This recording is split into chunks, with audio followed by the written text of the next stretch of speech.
Hello guys, I hope you all are doing good. I am Vaishali Kikan and we are discussing the electronics engineering.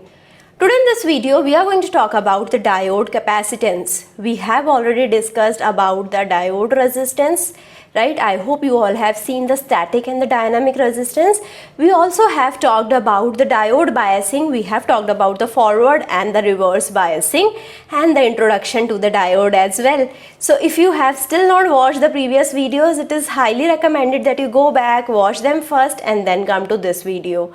So today we will be talking about the different types of the diode capacitance that we have. First of all, we should understand what is a capacitance. So a capacitor will be having the two parallel plates of the conducting material which are separated by a dielectric, right? So if I have two parallel plates which are separated by dielectric, so capacitance is given by epsilon naught A upon D, right? Where A is the area of the plate, D is the distance between the two parallel plates, and epsilon naught is the permittivity of the free space, right? This is how we can denote the capacitance.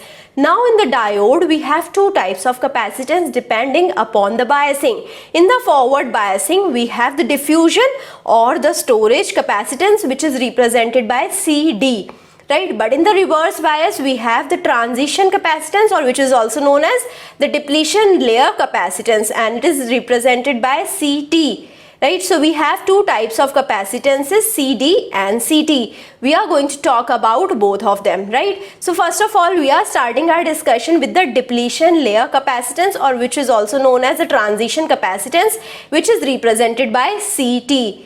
Right, so this capacitance is occurring whenever we have the reverse biasing in the PN junction diode. We all know what happens in the reverse biasing.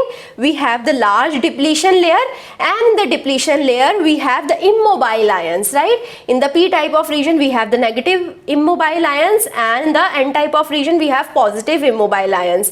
Now these immobile ions will be represented as two parallel plates, and the distance between these two immobile ions, the two different types of immobile ions. So like here we will be having the positive ions, we have the negative ions. So the depletion layer will be not consisting of any mobile charges. It will not be having any electrons or holes. So this depletion layer can be represented as a dielectric. So it has made the same structure like a capacitor, right? We have the positive charge, we have the negative charge. Like we supply the electric field to the capacitor, one plate become positive charge, one plate become negatively charged, and in between we have the dielectric. In the same manner, in the depletion layer we have the positive charge and the negative charge which is separated by the dielectric, and this is how we will be getting the capacitance in the depletion layer, and this is the reason it is also called the space charge capacitance, right? So the depletion layer capacitance or the transition capacitance is also known as the space charge capacitance. I hope you understood the basic concept. Now the PN junction is having the layer of positive and negative ions which will be acting as the two plates of the capacitor. Now this capacitance is dependent upon the area and the D, right? So area is constant. Now the D, the distance between the positive and negative ions, it will increase if I have the more width of the depletion region. Now if I have more reverse bias, the width of the depletion layer is going to increase. So it depends upon the potential that we are applying. So it is varying with the applied voltage, and now the immobile charges vary with respect to the voltage as well, right? So the distance between the immobile charges also will vary with respect to the voltage. So if I change the voltage, the value of capacitance is going to change, right? So here we can also call it as the junction capacitance, right? And we have already talked about the reverse bias, so it is present in the reverse bias condition, right? So now here you can see this is my PN junction diode. Here you can see we have the negative immobile ions over here, right? We have the positive immobile ions over here, right? So the distance between the negative and the positive immobile ions is taken to be D, and now the capacitance will be equal to epsilon naught A upon D, where epsilon naught is the permittivity of the dielectric medium between the two plates, and if I have the reverse bias, D is going to increase and the capacitance is going to decrease. In the reverse bias I have more distance, and if I apply more potential in the reverse bias, I will be having more D, and as a result the capacitance is going to decrease, right? So diode will be acting as a smaller capacitor if I have larger reverse bias, right? So how the capacitance is dependent upon the voltage? It is dependent upon the voltage from this formula, right? So capacitance is dependent not just upon the voltage, it depends upon the PN junction that we have, the material of the semiconductor that we have.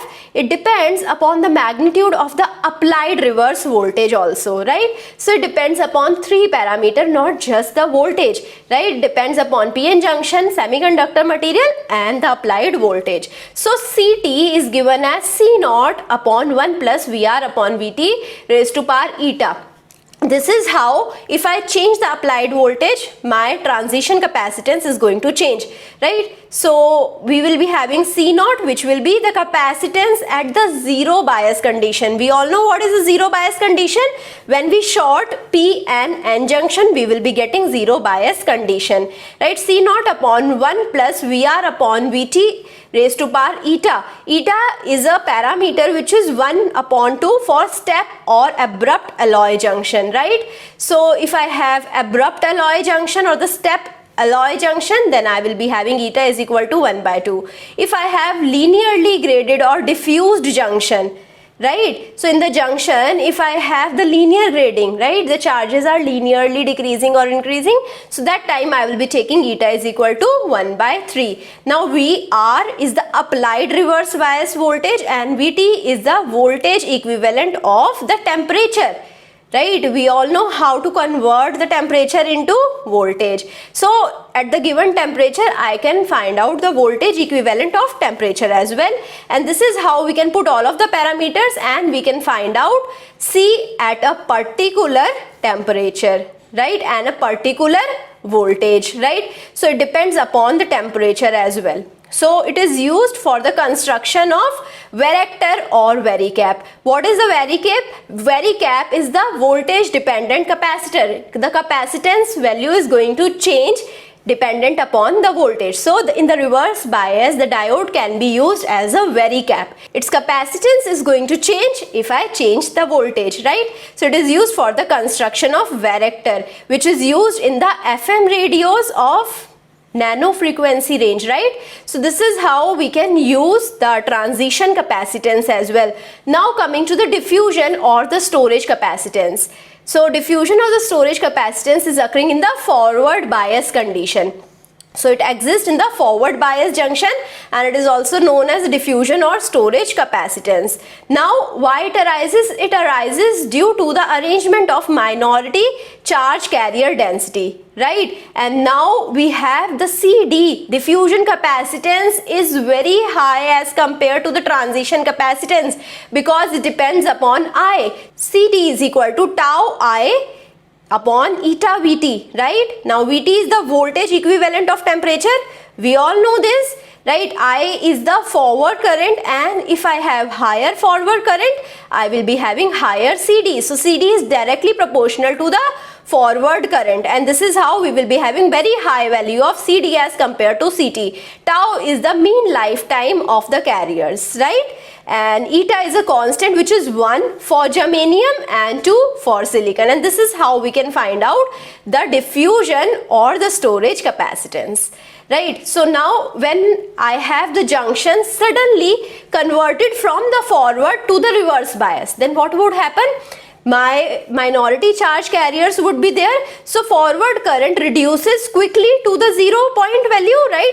So if I am having the forward bias and suddenly I am changing it to reverse bias, forward current is suddenly going to become 0.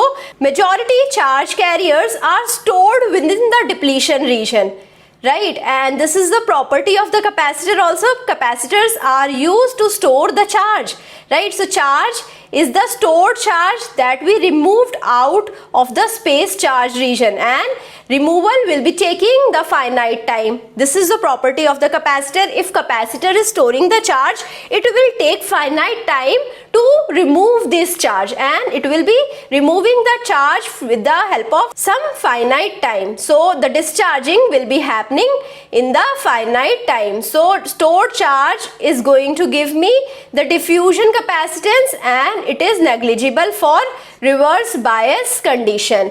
Right, now one can say in the reverse bias also we will be having the current, and due to the current we can have the diffusion capacitance. No, because it presents due to the forward current only, and in the reverse bias I will be having zero forward current.